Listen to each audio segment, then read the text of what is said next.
Alessandro Goddi torna sul ring dopo una sconfitta ai punti con Blandamura, la sensazione è che sia stato particolarmente sereno, forse la sensazione è che prima o poi questo titolo nelle tue mani arriverà.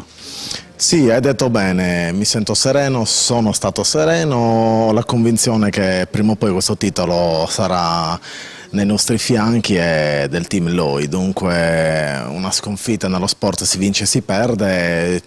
Fa male, non te lo nego, e quello ogni giorno ancora mi logora, però ho voltato pagina, sto andando avanti come sempre e niente, al prossimo appuntamento che poi ci sarà il 22 settembre combatterò a Monte Carlo per un titolo importante, il WBA Continental, e sarà una nuova pagina d'inizio. Ecco, anche questo match di settembre dimostra che comunque la box europea sia corta di te.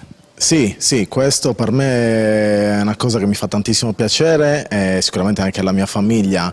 La box europea si è accorta di me, le sigle mondiali si sono accorte di me, infatti il mio nome è tra le prime posizioni di alcuni enti, di alcune sigle. Questo a me mi rende orgoglioso e spero che anche la Sardegna e gran parte delle persone, i miei tifosi, siano orgogliosi di questo. Apriamo un focus sull'incontro di domani, combatterai tra poco più di 24 ore. Che tipo di avversario sarà quello che sarà domani contro Alessandro Goddi? Allora, l'avversario è sicuramente un avversario difficile, questo ragazzo è un bravo ragazzo georgiano, è giovane, ha molta grinta, è molto veloce.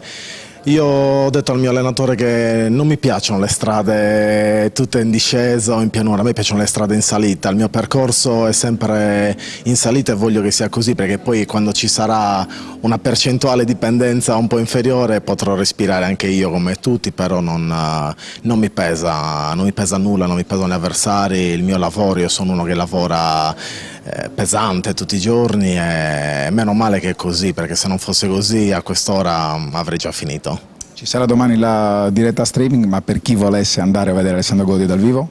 Sì, allora ci sarà sicuramente la diretta streaming su Directa Sport, che ringrazio tantissimo. Poi per chi vuole seguire l'evento dal vivo, domani potrà venire dalle ore 20, anche prima è aperto l'ingresso a tutti, presso l'Iscanaleddos Beach Club, un bellissimo posto, ci sarà uno spettacolo fantastico di luci e di coreografie, con dei ballerini pop, dei ragazzi che animeranno la serata, una modella. Abbiamo cercato di curare, diciamo, tutti gli aspetti in tutti i dettagli con il nostro staff della Villa Cidro Box, che ringrazio tantissimo per il loro sostegno e il loro appoggio, e ringrazio i padroni di Scanaleddos che mi hanno aiutato, gli sponsor che mi hanno aiutato a realizzare tutto questo, e poi l'azienda Fotodinamica.